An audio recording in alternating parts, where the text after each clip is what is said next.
I'd just like to hand straight over to Kieran. Kieran Allen is the author of this book. This meeting is a book launch for this book. It's 1916, Ireland's Revolutionary Tradition. Kieran is a member of the Irish People Before Profit and a member of the Irish SWP.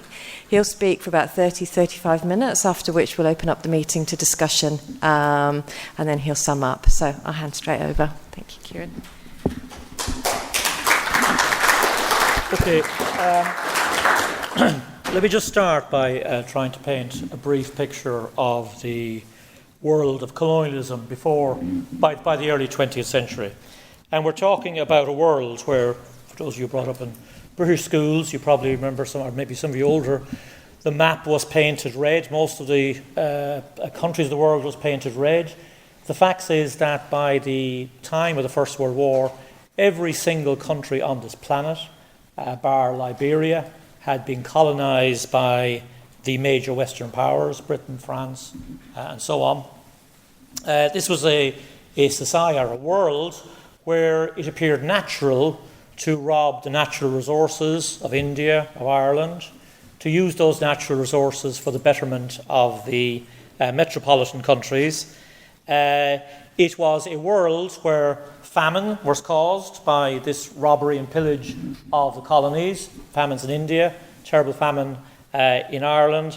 And with it, of course, was a very particular culture which saw the white Anglo-Saxon man as at the sort of top of the evolutionary scale, followed by a whole number of other people until we get to the bottom of that scale. And that type of culture, which, for example, genuinely saw human life as a hierarchy, often depended on skin colour or who embraced the culture of the empire, was sometimes, unfortunately, internalised by colonised people.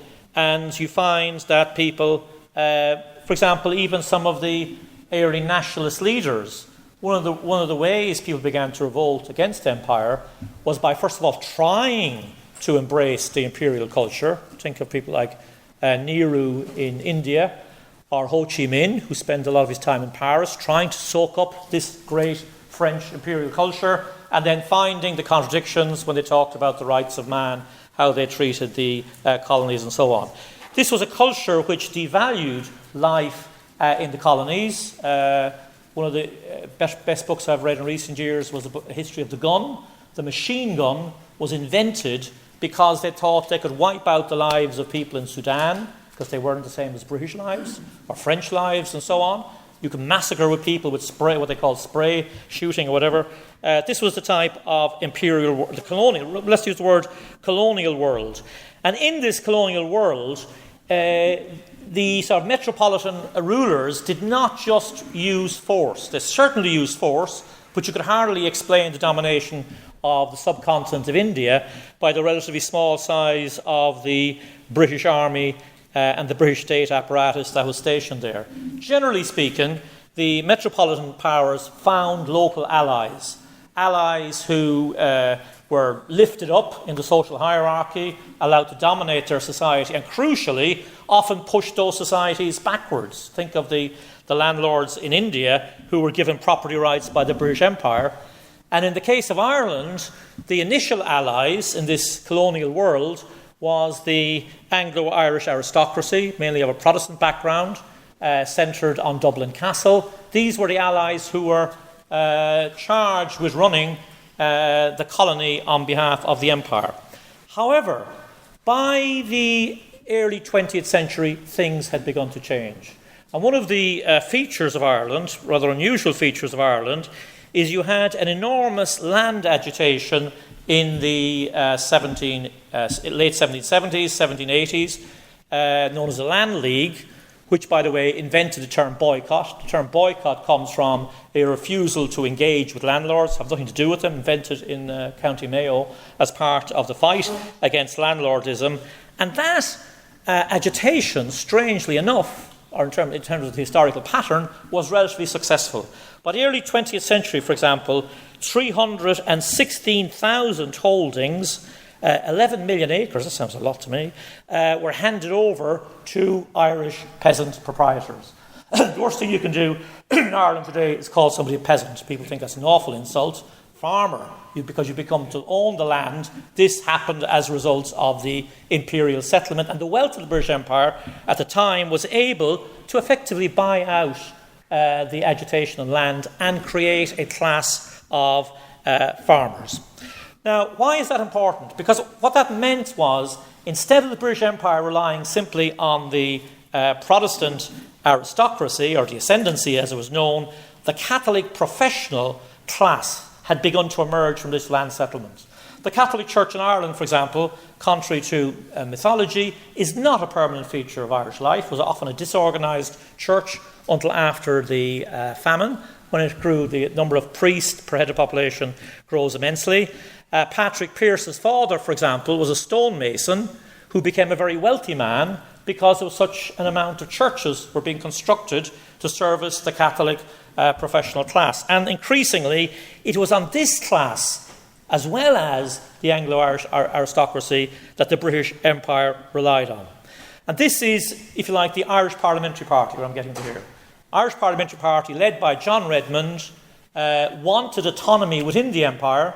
Redmond, sort of a minor landlord, described as the best-dressed man in the House of Commons, very close to the British Liberal Party.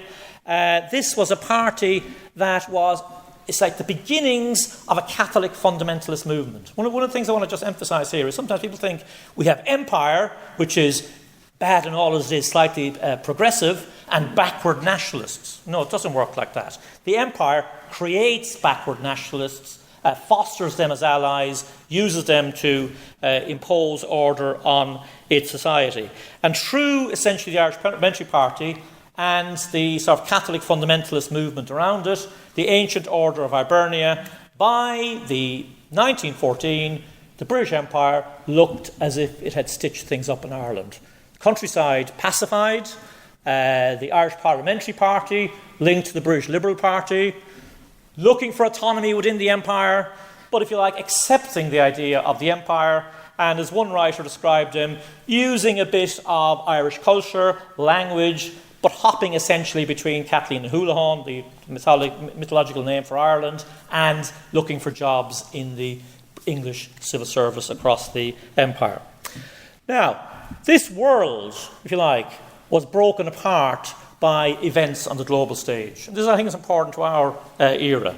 The First World War threw up in the air all the arrangements that the British Empire had made, and it had so solidly made in terms of the world. The First World War, of course, grew out of the rivalry between two imperial powers, between the British imperialism, the old imperial master, and the rising upstart of Germany, attempting to overtake it and demand its share of this planet to be conquered by the German nation. And that produced a war, as we know, in 1914. We're now celebrating, there's attempts to celebrate the Somme, or at least to, if you like, acknowledge. Let's just remember what the Somme was. It was the murder and destruction of 640,000 lives as a result of this imperial madness. Now, initially, the Irish population, people often think, that people tell me the British population now is supposed to be terribly reactionary people because they voted against leave. Just remember, the Irish population in 1914 were gung-ho for the First World War, had a tremendous level of enlistment, were caught up in the excitement of it, because war is supposed to tell you the little person is now part of the great nation. So the Irish, the Russians, the Germans, the French were caught up in the hysteria of war. However, as the reality of that war came to the fore, the structures of the British Empire in Ireland began to break down. And when we look at the actual figures, in 1914, 75,000 Irish people enlisted in the British Army to fight in the First World War. By 1915, enlistment had dropped to about 15,000. The British were forced in this situation to begin to move to conscription, to conscript unwilling Irish men to join an army to fight for the defence of the British Empire. And the Catholic professional allies, the party led by John Redmond, encouraged people to join that war under fake progressive colours. Wouldn't it be a good idea to overcome the historic weakness of Ireland if Catholic and Protestants, I'm quoting Redmond here, sealed in blood their loyalty and unity to the empire. This is apparently how we were supposed to overcome sectarianism in Ireland. And really, I'm just emphasising this to understand that 1916 is not an isolated event. It's an event that arises out of the growing crisis of the imperial order, and it is one of the first major uprisings against that imperial rising, followed by, for example, an uprising in the Punjab, in Egypt, and so on. But it's the beginning of a wave of rebellions against this empire. Now, what I'm trying to do in the book is to look at this anti-imperialist rebellion, which I think every socialist in Britain and Ireland should celebrate and defend and welcome as the beginning of the unravelling of the colonial world. But I just want to deal with some of the arguments that often come up both on the left and indeed in the wider society. And the first really way the rebellion is described by historians from Oxford and by my own university, University College Dublin, people who always despise, if you like, rebellion, essentially, or most of them despise rebellion. They describe it essentially as an uprising of poets and fanatics. In other words, it was supposed to be a rising of people who deliberately went out to sacrifice their own life in order to reenact the story of Christ and redemption, and then to reawaken the Irish people. In other words, it was supposed to be a blood sacrifice. And just notice how this story is told from different angles. For people who want to rehabilitate empire, by presenting people who rebel as wanting a blood sacrifice, they become the fanatics. They are the fanatics. The empire is rational. And this is a typical sort of strategy of colonial powers.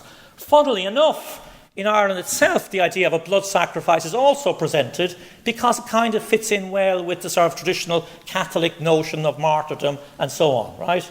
Now, let's actually get a few facts clear. The rebellion in 1916 involved approximately 1,500 men and women taking up arms against an empire that had been depleted in Dublin. About 20,000 British soldiers, not just in Dublin, were stationed in Ireland at the time. If you think about it in terms of the present generation, if you heard that, for example, the Zapatistas had staged an uprising in Chiapas, which they did in the mid-90s, about 1,000 people had risen up against, in this case, the Mexican government, you say something bloody serious is going on here. This is not just the work of a few people who've got rather strange ideas about Christ, redemption, and other odd ideas. In other words, the rising was a serious attempt by, as I say, 1,500 people, often working class people. I mean, the Brid Smith who spoke there on the rally, her grandfather was a participant in the rising. He was a carpenter who worked in the Abbey Theatre in Dublin, setting up the stage, taking it down and so on. He had no notion of going out to sacrifice his life to, if you like, awaken a cause, awaken the Irish people. This was an attempt to strike a blow against empire with a chance of winning. Very important to understand that. These were rational people who wanted to destroy colonialism and strike a blow against empire. How do we know this? Because the original idea was to import 20,000 guns from Germany, to take over the centre of Dublin, to have uprisings in Kerry, the outlying areas, and to catch the depleted British Army in a pincer movement in Dublin. That was the original plan. The weakness of the rising was that in the midst of the conspirators were some people who didn't like the very idea of a rising and who issued, given that it was organised on an underground basis, issued a countermand order which led to tremendous confusion. And therefore the rising became a much smaller affair than it was originally intended. But let's look at what Patrick Pearse said in his surrender. He says, this is his actual surrender note, he says, "I am satisfied that we would have accomplished more, that we would have accomplished the task of enthroning as well as proclaiming the Irish Republic as a sovereign state had our arrangements for a simultaneous rising gone ahead." In other words, it wouldn't just be we're reading out a proclamation, the words are a bit archaic, but we would have actually enthroned, we've established a republic if our original plans had gone ahead. So this was, first of all, a very serious rising. It was not a blood sacrifice. The mythology of a blood sacrifice has been developed from all sorts of sacrifices to play down the very idea of a rising. And when we talk about a blood sacrifice, let's again remember the main blood sacrifice of the time was happening in the fields of the Somme, the First World War. The violent fanatics were not Patrick Pearse or James Connolly. The violent fanatics were people leading the British Army, the French Army, and, if you like, leading to the destruction of millions of lives in the First World War. The second mythology of the Rising is that the Rising was somehow an unpopular event. This was a bunch of fanatics who had no real connection with the population. I had the misfortune to have a debate with a woman called Ruth Dudley Edwards, who was the original biographer of Patrick Pearson. She informed me it was a terrible thing, this rising, because it was undemocratic. In what sense undemocratic? Women didn't have a vote. The voting in Britain at the time was a very small suffrage, and nobody had voted to go into the First World War. In what sense was Patrick Pearse or anybody who staged an uprising less democratic than people who'd sent, the leaders who'd sent British soldiers and Irish soldiers to their deaths? The reality is that the Rising had minority probably, but a significant minority support in the Dublin working class. It is not true that the population as a whole turned their back on the rebels and then rose up simply after the executions. When you look at some of the detailed descriptions that I give here, in the poorer working class areas, for example, any of you who know Dublin, there's a place called Ringsend, taken over as happened by Eamon de Valera. When they had a surrender march down to the mainly working class districts, they were met with cheering and support from the doors. And simply there was quite a lot of working class support for the Rising because, remember, the threat of conscription was hanging over the population at the time and people were beginning to turn their back on the empire. Third mythology, really, which is the main one I want to concentrate on, is somehow that this 1960s, a myth more told in Ireland, that the 1916 rebellion, as it's often called, gave rise to the Irish state. That, okay, John Redmond, the Irish Parliamentary Party, had tried to do it by constitutional means, but then these brave people came along, sacrificed their own lives so that we, the Irish people, would get our freedom, which is now exemplified in that idiotic character called Enda Kenny and the people that he runs. And this is, for those of you who've gone to Dublin, we've had it's become a tourist industry, the whole business 1916, and that's the subtext, that we got our freedom because of 1916. Now, I want to completely dispute this. The present Irish state has nothing whatsoever to do with the 1916 rebellion. I mean, you can show this at various levels. There was a talk on Connolly, I won't repeat it. One of the leaders of the Rising, James Connolly, was a Marxist. He was on the extreme left wing of the socialist movement. He wanted out-and-out revolution. I mean, he made no bones about it. I mean, he has if you ever want to get a flavour of his writing, read his little pamphlet, Workshop Talks, where he says, is it a theft to confiscate capitalist property? Not at all, he says. Parliamentary democracy? It's pathetic. We want working class democracy. That was Connolly's very basic ideas. Patrick Pearse was a cultural nationalist, right? He was a cultural nationalist. He was very much for the revival of the Irish language. He was a bit strong on it, actually. He was so strong on it that the young student, James Joyce, when he went to his lectures about the need for everybody to speak the Irish language, was so disgusted that he decided to start reading Ibsen and take up Norwegian instead.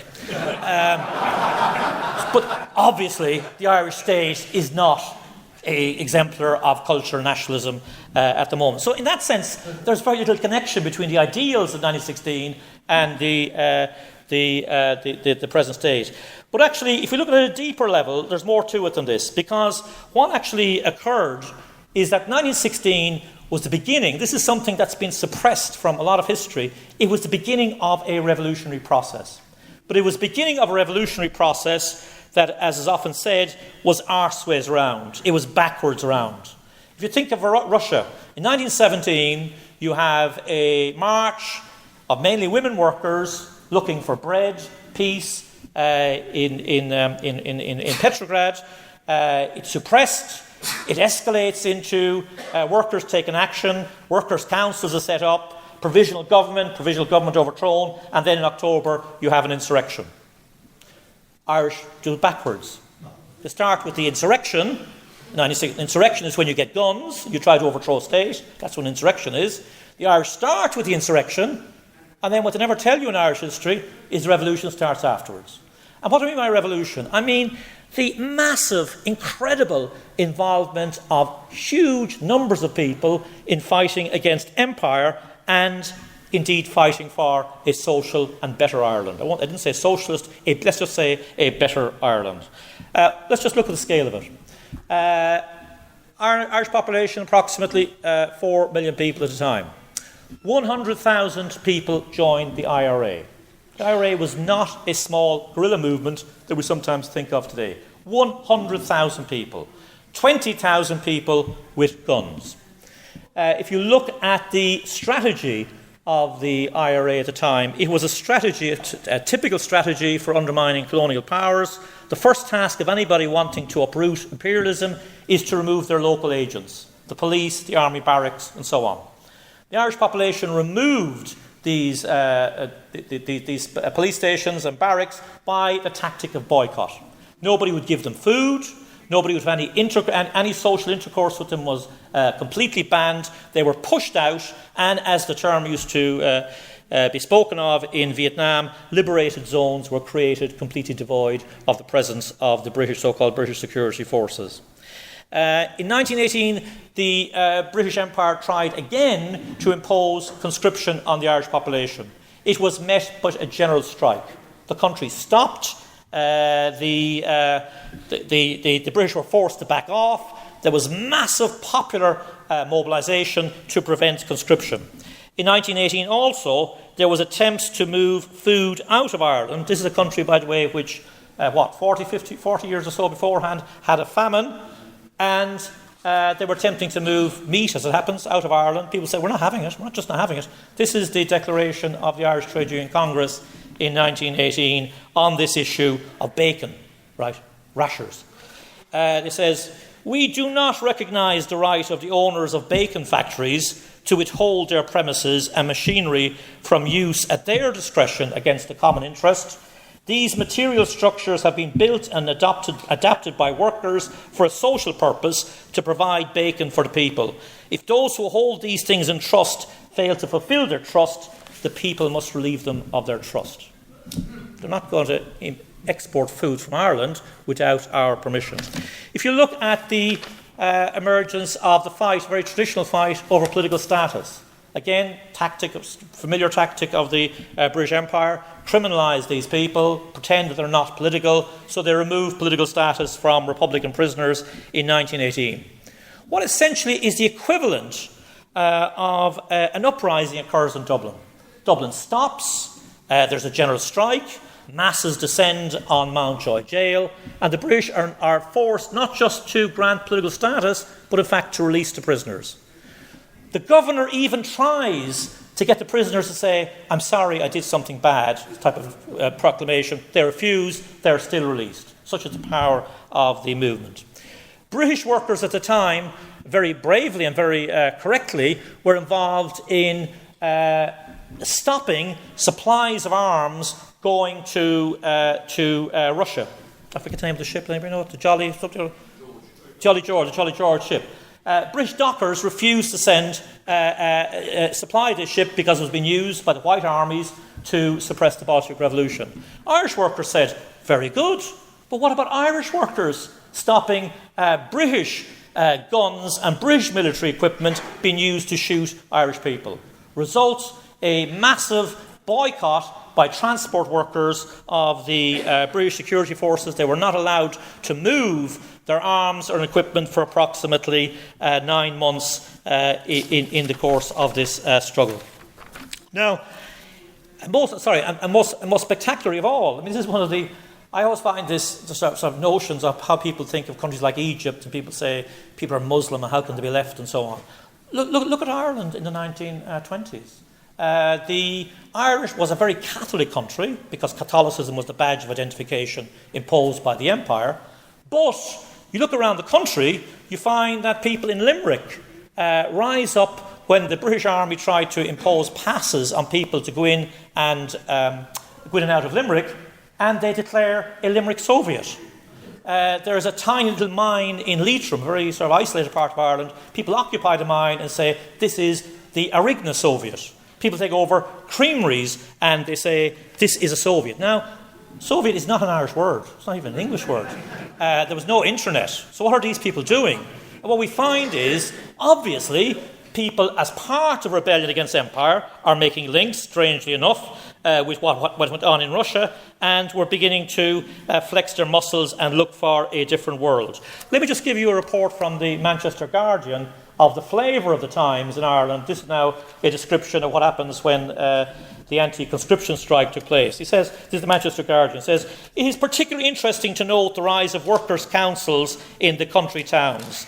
The direction of affairs passed during the strike to these councils, which were formed not on a local but on a class basis. In most cases, the police abdicate and maintenance of order was taken over by workers' councils. This is not your image of Ireland, is it? This is not how we were taught in school, and it's certainly not how people were taught the narrative about the conservative Catholic Irish. Now, when people take these type of actions against an empire, generally speaking, poor people do not say, we're fighting the good, clean fight against empire, but please, we'll keep the landlord in place and we'll keep living on lower wages. It doesn't work like that. When people rebel, the rebellion spills over from the national to the social. And this is precisely what happens in Ireland at the time. You find, for example, there is an enormous upsurge on the land. People rise up, often in the middle of the night, drive out cattle from the houses of landlords, burn their houses, try to get rid of them. Agricultural workers, who were a very large section of our society at the time, went on strike, big mass unionisation. Let me just give you a description of Carlow, which is probably not known as a hotbed of revolution, even to this day, unfortunately. This is a report of what's going on in an agricultural workers' strike in Carlow. This is the Labour paper. There is no sorry, I got the wrong one. Here we go. The Red Commandants, I'll repeat that, it's not Petrograd, it's Carlow. The Red Commandants have perfected their plan of campaign and the rank and file are ready. This is to be no mere stay-out strike. The time has come when battles are won by men on holiday. The experience of last year's land strike has proved that if the proletariat of the land are to win against organised farmers, we need organised aggression, not organised passivity. I'm not recommending this now, just trying to be accurate. Terrorism is the most potent of Labour's weapons, and while every other weaponry in our army must be used, it is on red terror. Carlo. It's on red terror that our greatest reliance. So, look, I've made the point. It is spilling into a social revolution at this particular point in time. Now, how does the British respond to this? By the use of death squads. It's not just the black and tans. People tell you about the black and tans. It was official British policy in Ireland to employ death squads to murder, for example, the Mayor of Cork, Thomas McCurtain, Republican priests. Death squads were assassinated. The collective punishment of towns.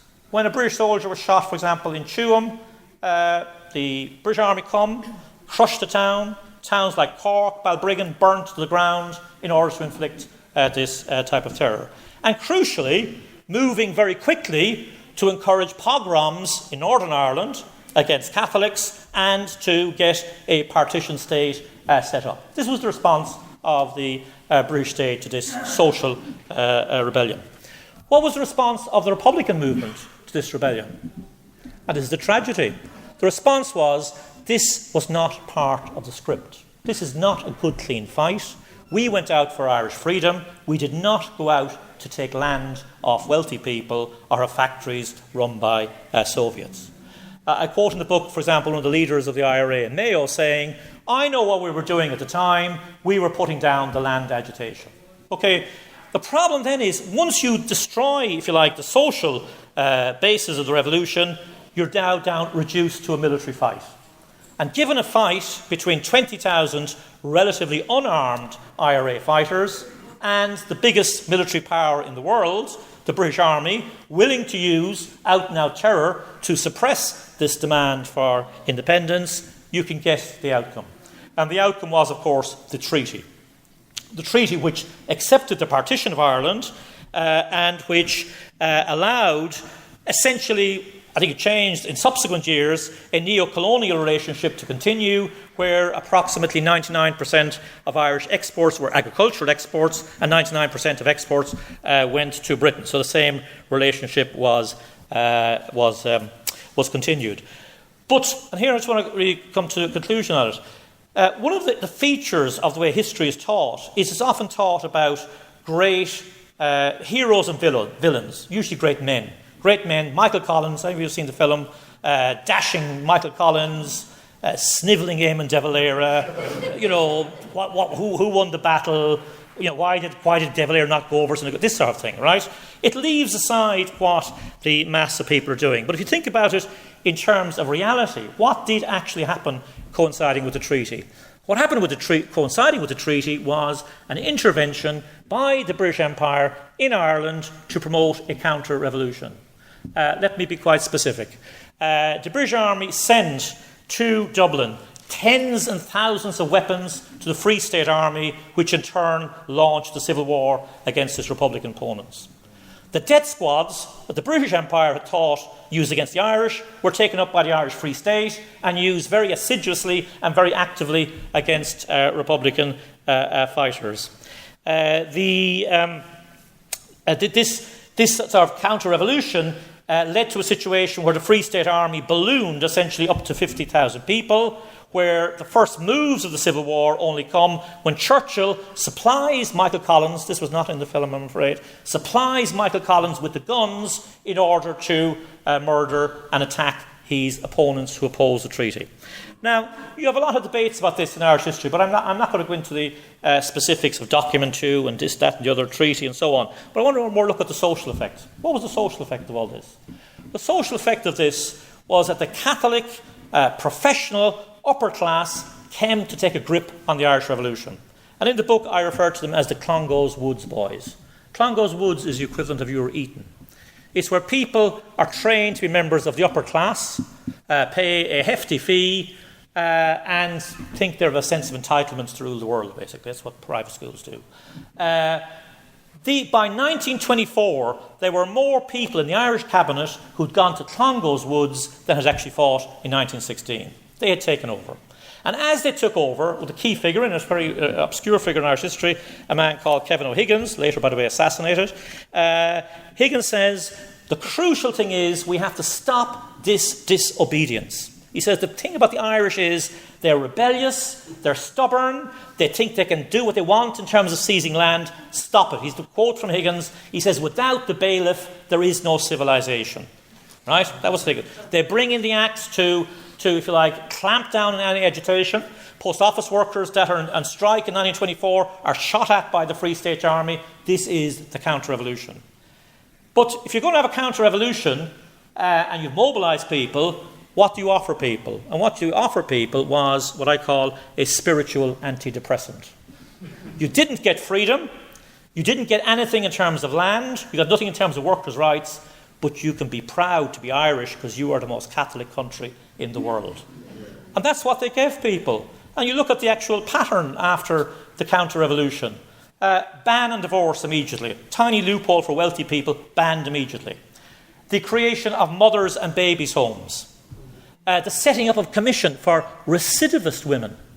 Women who had more than one child outside marriage was a recidivist woman, right? Sent to a mother's and babies' homes. Horrific stuff. People have probably seen the film and so on. The setting up on a committee on evil literature. The banning of what I used to call the dirty books, mention of sex, all of this nonsense began with the counter-revolution to shore up the society. Now, I'll just really finish on this point because I've been asked to finish up. So that's what I really deal with in the book. But the reason why did I write the book? I wrote the book really because we're in a different era. That counter-revolution froze Irish society from what? It's more complex than that, but just in simple terms, it froze Irish society right up to the 1960s. But today, there's been such enormous change. It's absolutely fantastic. Because the first thing, that the purpose of this book is to show that this idea, which still lurks in the head of Irish socialists, and I'm sure it lurks in the head of some British socialists after the good vote on Brexit, is somehow people are naturally conservative. The Irish are naturally conservative. The British are naturally conservative. There's nothing natural about conservatism. It's a result of a social process, which I've tried to describe, and they don't always have it their own way. And they certainly don't have it their own way at the moment. What we're seeing in Ireland, the so-called conservative country, is an uprising of left-wing ideas, the emergence of a huge water charges movement, which, and by the way, just again, to maybe give some put this in context. I mean, the number of times you're told, I'd love to be in France, but not in Ireland. I'd love to be in Venezuela, but not in London, right? This stuff, because they're so conservative here, they're doing nothing. The biggest argument throughout the crash from 2008 to 2014 was, what's wrong with the Irish? Have they got a post-colonial complex? Do they not know how to follow the Greeks? Nothing was happening. And all of a sudden then you get a movement on water which radicalises the poorest working class people. And the crucial thing is, I would argue this, that the left in Ireland has managed to hegemonise that struggle rather than giving it to the right. It could go to the right, but it can also go to the left. You can present it, it's all that big government there causing the water charges, or you can say it's the capitalists and the EU that are causing the water charges. And I think the left has been successful in that. So the inspiration for this book came from an enormous, fantastic water charges demonstration where the singer, not so well-known singer, Damien Dempsey, got up, sung a song about Where, oh where's our James Connolly, the left-wing version of the Connolly song. Tremendous, huge applause. And you could see it. There is an historic memory that connects the struggle today with the struggle in the past. There may not have been an organised left. There wasn't a Communist Party. It's very inchoate. It's very confusing sometimes. But there is a revolutionary tradition that we will try to capture and move on.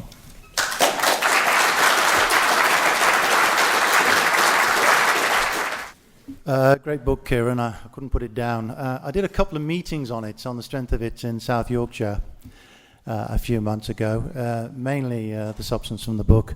But I had to do a little bit of research myself, and I came across a couple of quotes from Lenin. So I looked at these quotes and I thought, well, he must have mentioned Lenin. So I looked in the index of the book and there was no mention of Lenin, you see, Lenin's quotes.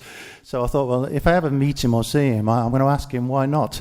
The first quote from Lenin was one about it was premature, it was too early. Well, you could argue with hindsight, but because Lenin said this in the June of 1916. And of course, we all know what happened in 1917 in Russia and Germany. So Lenin was certainly right on that, possibly, that the rebellion was a year too early.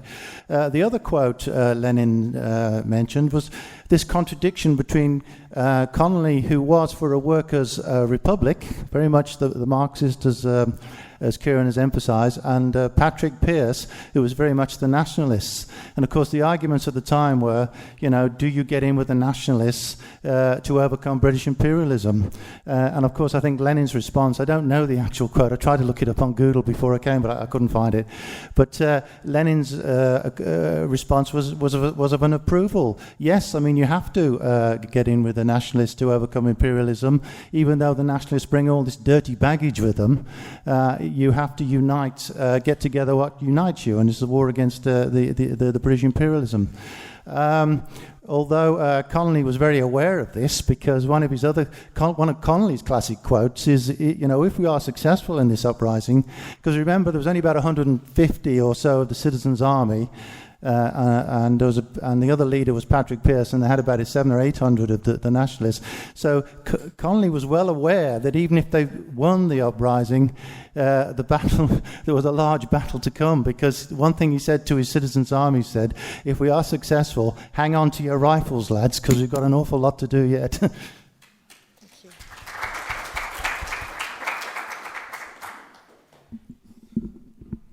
Hello there, my name's Dave Clinch. I now live in North Devon. I used to be in Lewisham branch of the SWP, and I just want to congratulate Kieran on his book. I do love reading history from below, our history. I have spent a lifetime listening to the history of Ireland from an Irish background myself. I was brought up in Ireland when I was young.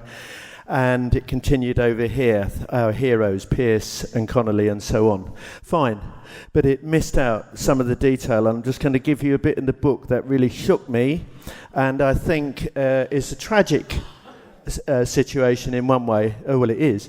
I'm talking about the 1934 Irish Republican Congress, where a group from Belfast came, and Robert McVicar, a Shankill man, said this. They marched to Connolly's grave, and he said this at his graveside. We do not pretend to speak on behalf of the majority of Belfast workers. We are a body of Protestant workers, the vanguard of the working class. We come from Belfast to pledge our determination at the graveside of Connolly to do all we can to carry out his message, to break all connection with England and then to smash Irish capitalism. And sadly, and I'm a musician and I play a tune called A Tribute to Peadar O'Donnell. Now, Peadar O'Donnell was the person who effectively stopped Roddy Connolly and Nora Connolly O'Brien from bringing to that Congress successfully a motion to what would effectively have been a revolutionary party, an Irish Revolutionary Socialist Party. And O'Donnell, uniting with the CP at the time, stopped it, and it never happened. So the chance there in 1934, I was brought up in what Kieran was saying, mentioned the word sex, and you were thought of as something dirty. And this is the island that produced the Murphy report and the Ryan report on what priests did to people in Ireland. This is the same Ireland that could have been prevented, possibly. What ifs in history are no good. They didn't happen. But you can see from our own history what might have happened if, for example, that revolutionary Irish party, Socialist Party, had got traction, as they say these days. And I want to finish off by saying this. People talk about being proud of England. There's a lot going on now in the referendum, proud of the football, proud of their Irish culture and all that. I'm not particularly proud of anything to do with Enda Kenny or the people who preceded him. But I tell you one thing I am proud of. I'm proud that the Irish people, voted in the first time in history for gay marriage. It was by the people, not by the state. It was from us. And I think they're the things that we have to hang on to in our Irish history. I'll claim one moment of personal interest. My grandfather taught at Pearce's school, Scolana. His name was John Clinch, taught economics. Now, he, I was told by my family, was a pacifist and probably would have lined up with McNeill. I don't know. But he named his son, my father, in 1917. He was born in March. He named him Christopher Casement Clinch. Now, he named my father after a gun runner. I'm not so sure he was a pacifist. Yeah, just a couple of specific questions. Firstly, on the state of the Irish Labour Party and the fact that it never developed really becoming a half party and then was quite justifiably decimated at the most recent elections. So I just wanted to ask why that didn't develop any further than it did, why it was always in coalition largely with Fine Gael, but also with whichever bourgeois party would have it, basically. And also about further to the left, how the Irish Communist Party also didn't really develop to a greater extent either. So I just wondered if you could say a few words about why both those parties went the way they did. Okay, thank you. So comrade there, followed by the man in the corner up there.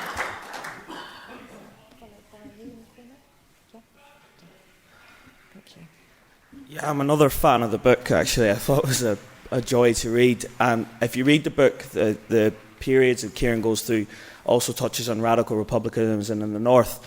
And it goes through the traditions of why the space is opening up for the Irish left and, Jerry Carroll's victory and Eamon McCann's to get in. And it explains, the conservatism and stuff that is inherent within republicanism as well.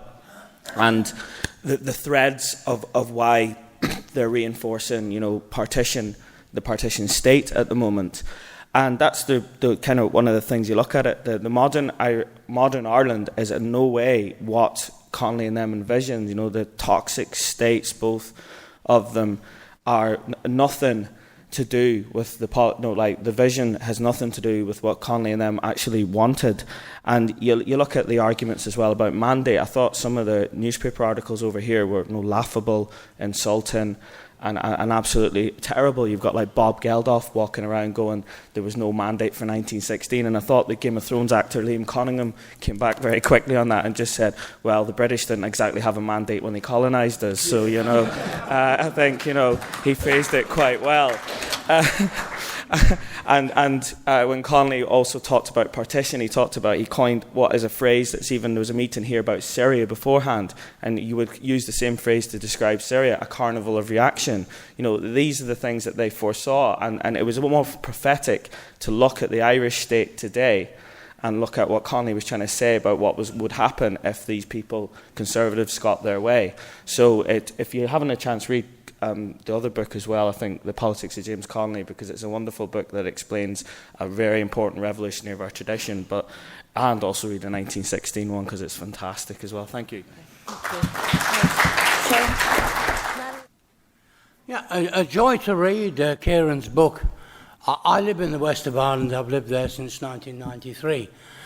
Two very brief points to give you a sense of what things are like now. I first went to the Republic in 1977, I think it was. And it was, for me, like going back to the 50s. I grew up in the 50s in the UK, started work in the very early 60s. So you can imagine what it was like. The hold of the Sky Pilot, the Catholic Church, it's my abbreviation. Two things have happened. Somebody touched on the passing of the LGTB gay bill. Magic actually to happen. Brendan Corrish, I think it was, and Kieran probably correct me, Labour Party leader said, I'm a Catholic first and a Labour leader second. So that shows you, this is in the 30s or 40s, gives you a sense of the attitude. Still 95% of the schools are controlled by the Catholic Church. Now, for me, and I've been hounded for it, some of the Spanish Civil War revolutions were right. The only way to do anything was to burn the churches and shoot the priests. I'm sorry, it might be a bit excessive, but you get the drift. You get the drift. Just like to say, the last survey I saw before I came over here, something like 35 to 40% of people would actually rather not send their children to a Catholic school. I think Kieran's book is magic. It opens the door because everything else we've heard about, all the 1916 commemorations, have been trying to subsume the revolutionary perspective into how wonderful Fine Gael are, basically. I mean, we've had the bloody Queen over, an unelected monarch, That should have gone years ago. But it was wonderful, wasn't that nice, The next thing they'll be digging up fucking Winston Churchill. On that note, I will leave you. It's magic to have a good book that sets the perspective right. Thank you for your time and your patience. In the way that the Irish revolutionary tradition is always presented in Ireland by the establishment and so on, it's always presented as just something to do with Ireland. These events had very little connection with the rest of the world and so on. But actually, if you look at the history, no, I'm not just talking about 1960, but you go back to 1798, and the United Irishmen and the rising then, it's part of the revolutionary waves that follows the French Revolution. The lockout of 1913 is part of the Great Unrest, part of the wave of industrial struggle, includes the Great Unrest and the IWW in America, which Connolly was actually involved in before he came back to be involved in the lockout. So it's part of that. 1916 is the first in a wave of rebellions that turn into socialist struggles against the First World War. So 1916 is, in a way, a starting point for what then becomes 1917 in Russia, and then the German Revolution, the Italian Red Years, and so on, which then feeds back into the Irish revolutionary period and the Soviets that, the Limerick Soviet and so on that Kieran was talking about. 1968, with the beginning of the Troubles in Derry, was explicitly linked and consciously in the minds of the people who do it. You talk to Eamon McCann about it, and you are now entering Free Derry was a reference to the struggle of the civil rights movement and so on in America, and the revolt in '68 that was going across the world. And it is the same is true now, in the sense that the radicalisation of the Irish working class that Kieran was talking about and so on is part of a wave of radicalisation that you can see in Syriza, in Podemos in Spain, in Corbyn, in Sanders, and so on.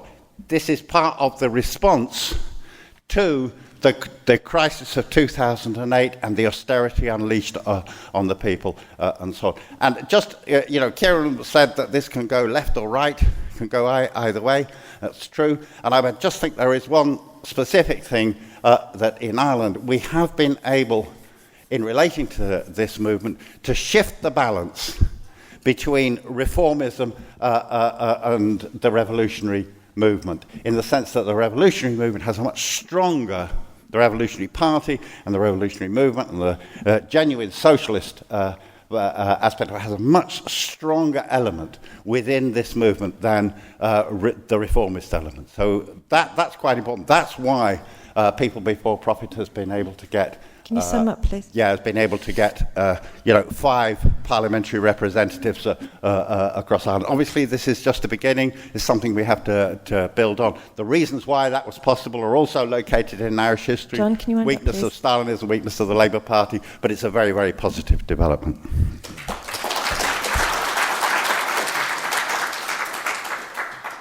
Okay, I have quite a lot of people who want to speak, so if you're next. Yeah. Hi. Actually, my parents, family was about Mullingar, Rahani and Mullingar, and they quite liked Dev Lera, because Dev got him a cottage from my grandfathers and that. So Dev was kind of like one of the icons.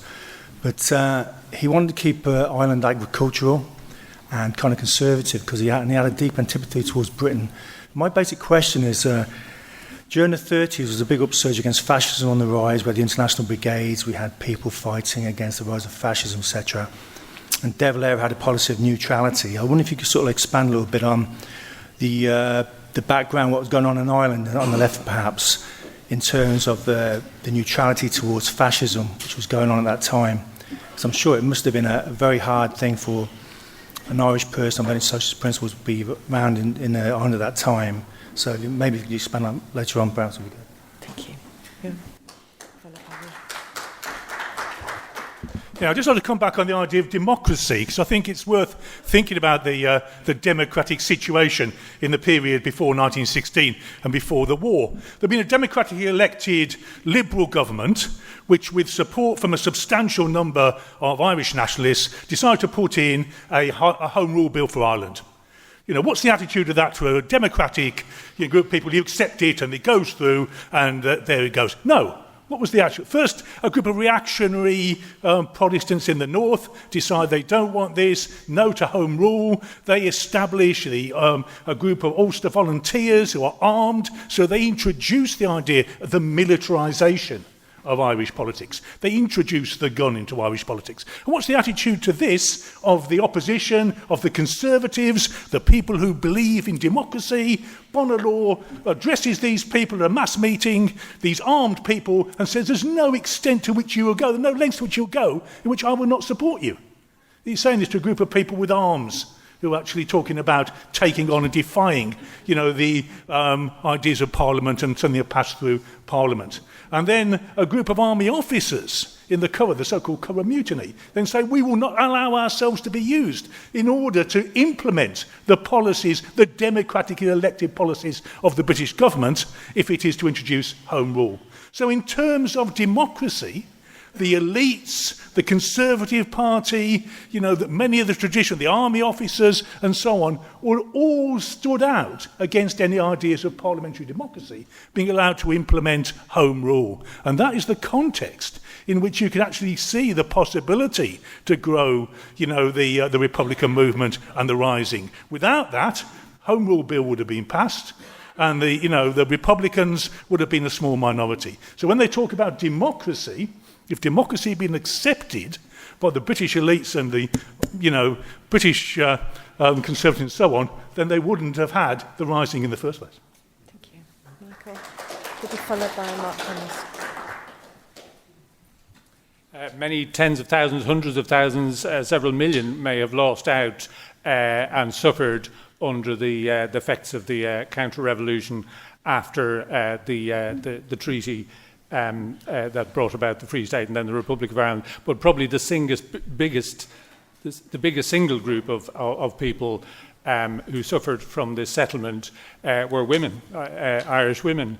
If you think of the effects of the spiritual ointment, if you like, the consolation offered to people via the church that Kieran spoke about. This was always at the expense of women, and so divorce and contraception were not available for decades in the Republic of Ireland. Even in if I half remember right, in the 1980s referendum over divorce, which went down to defeat, women were terrorised by a massive onslaught of propaganda about how you'd be left penniless, you'd be left without property, you'll be thrown in the street, don't vote for your own rights to divorce, etc., etc. And by the way, we were told quite recently that the reason we should vote to remain in the European Union is it's a force for progress. You know, my own union wasted thousands on glossy leaflets telling me how progressive the EU is. This is the EU that welcomes into its fold a state that still, to this day, denies abortion rights to women. And by the way, the UK, okay, we've voted to leave, good, but part of the UK, as it is now constituted, doesn't have the benefits of abortion rights. So we have a law that, for some reason, a huge chunk of the citizenry doesn't get to benefit from. I mean, this is absolutely bizarre and intolerable. And just on the question of the descendants, you know, who are the inheritors of the great War of Independence, which should be called the Revolutionary Period, etc. No leading figure from Fine Gael or Fianna Fáil, the two parties that claim this mantle, have ever taken any lead ever to push forward women's rights in the Republic of Ireland. Yes, sometimes they try and follow the public mood and the effects of mass campaigns in which we've participated, but none of them have ever initiated anything over these issues. And so we can be proud that on the back of the huge water charges movement, as comrades from the Republic explain, we have got people elected in the south who made it an open pledge to get rid of the Eighth Amendment, I think it is, that bans abortion, and likewise in the north that we fight for the extension of abortion rights to everybody, including the women in the north of Ireland. Thank you. Mark will be our last contribution in this discussion, so I'm sorry for all of you that indicated. We had a lot of people, and then I'll ask Kieran to come back. Thanks, Mark. I think what I found fascinating about Kieran's book is it really destroys any idea that notions of, you know, political and social backwardness are just to be explained by cultural, national traits and so on. They're historical products. They're created by historical forces and are subject to further historical processes that can undermine them. In other words, they're not fixed and permanent. And I think it's Leon Trotsky, I mean, it's talking about Russia, but its wider application talks about the privileges of historical backwardness.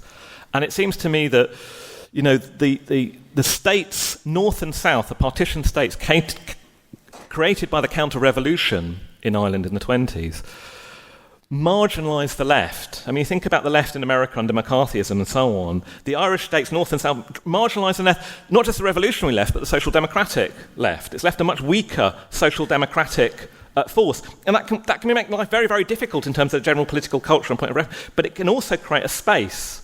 And it's extraordinary. Let's think about this. I mean, some of us in this room were involved in, and maybe again, in attempts to create radical left electoral projects. With Corbyn, that's a completely different situation now. Where's the most successful radical left electoral project in the British state at the minute? In Northern Ireland, where there's two revolutionary socialists, there's people before profit, elected to... the backward has become the vanguard in the historical dialectic.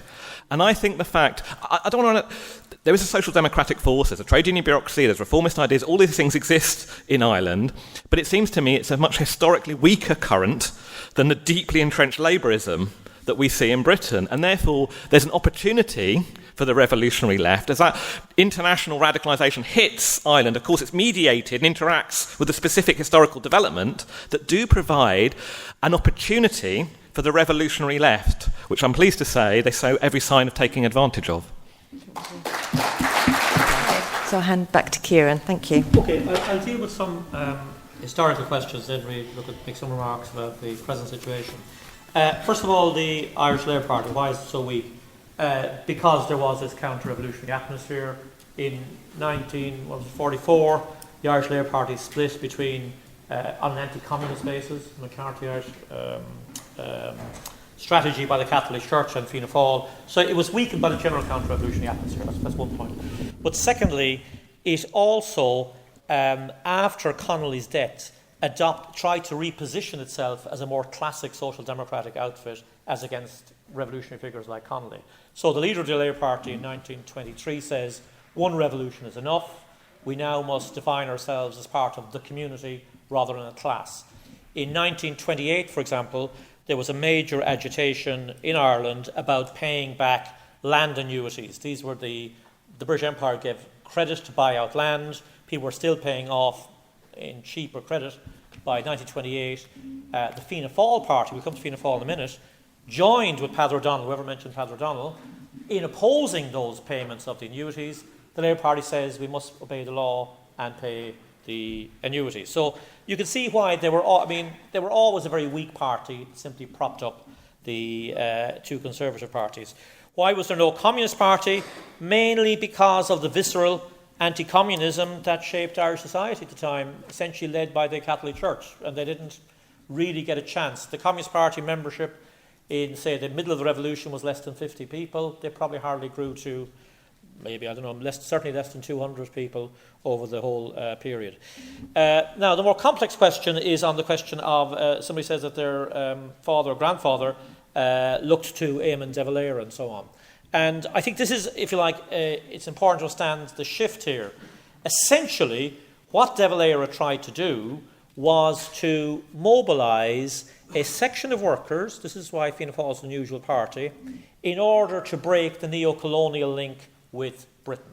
Okay, I said in the 1920s, Ireland was essentially an agricultural supplier of Britain. If you compare, for example, de Valera to Perón in Argentina, Perón is also trying to break down, the country is just simply a beef supplier, wants to build up indigenous Irish capital, actually. So even though he's often quoted as being for, commonly maidens dancing at the crossroads and so on, he actually also was very much for building up Irish capitalism. And as part of that, there was some crumbs for working class people, like the ones you mentioned there. So in that sense, it's important to understand, even though you have a counter-revolution, there's obviously variations in that, and the question of Fianna Fáil is an interesting question. On the more thorny issue of Irish neutrality, I defend Irish neutrality on the Second World War. It's a big argument, I'm not going to do it here. But the Second World War was not just a war against fascism, it was also a war about empire. So, how could you say to the people of India, for example, that Britain is fighting for freedom, when in fact it is colonising India? And in a similar fashion, this is the problem. The left at the time in Ireland, what was the sort of small left around the Communist Party, the Labour left, they were all arguing we must join the war against fascism, and de Valera pulls the rug from under them saying, so you now are for going back into British Empire up. So it's first of all, it's a trickier issue. It's not just indicating some of the general arguments rather than going into it in detail here. Now, on the present day, let me just make two points, right? So, first of all, we've had as somebody said, a relatively conservative country, a late developer, which in some ways the irony of history is you can actually move quicker to the left because you've learned some lessons. That is happening at the moment. So two main features are happening in Ireland at the moment. Number one, there is a radicalisation in working class communities. The reason why we have 3 TDs in Dublin is because essentially, for example, an area like Clondalkin, a very impoverished working class area, the voting participation has gone up from around 25% to around 50%. Working class people are voting, working class people are watching what's going on in the Parliament. They're watching at the moment how the government retreats because it's frightened of people power and people are becoming politicised. Okay, very, very good for the left. And then secondly, the main conservative parties, because they sometimes talk the language of being progressive and we're pro-EU and we're progressive, this sort of stuff. But in reality, they still rely on the state structures that were created in the 1920s, which means that 95% of primary schools are run by the Catholic Church. There is no abortion rights. We've had an extraordinary case recently where I think it was the UN Convention on Human Rights took Ireland denounced Ireland for compelling a woman to come to terms with a fatal fetal abnormality. There's not even abortion for fetal abnormality. Shocking, right? So, on one hand, they're defending this, but then they've got this massive youth population growing who are willing to vote for gay marriage and want to repeal the horrific amendment in the Irish Constitution. So radicalisation is growing in Ireland. That's the point I'm making. There's a small, there's hardly any far right, because we tried to smash them when Pegida tried to organise in Ireland. So the conditions are favourable for the left. But they haven't always been favourable for the left. I mean, we've gone through the Celtic Tiger when we were told capitalism is working wonderfully and so on. And therefore I want to just draw one or two lessons for that from that particular point in time. And it goes back to the question of why didn't I quote Lenin? And that's a good question. First of all, John has defended me saying it's in the theoretical journal. But look, I'll tell you this, I'll be absolutely honest here. This is an attempt to reach a mass audience, right? Now, I don't care who I quote. For me, the method is more important than the actual quotation, right? And therefore, I think Lenin was absolutely right. You're absolutely right. Lenin in 1916 was brilliant, right? Other revolutionaries were faffing around saying Trotsky, in fact, didn't get it very correct, but Lenin's spot on. He says, who can expect a revolution? If you think you're going to have a revolution in the underdeveloped countries, I'm paraphrasing him, with all the prejudice, people revolting, you have to stand alongside those people. Lenin, absolutely spot on, right? But it's important to take the message of Lenin and take that to working class people today. I just want to come back to this in terms of how the culture of the left is and so on. I grew up on a left where if you didn't put in quotes from Trotsky, Lenin and whoever else, you were a bit shaky, right? I'm serious. Now, we're in a different ballgame here, right? We're in a world where there's fascists growing in Hungary, in France and so on, and we have to be bloody serious about it. And we have to start by saying, what is it that reaches popular support? I am fed up thinking the hard left, the revolutionary left, we're still in the downturn and we're going to be small groups and we can never talk to anybody else. No way, right? Therefore, it was deliberate, right?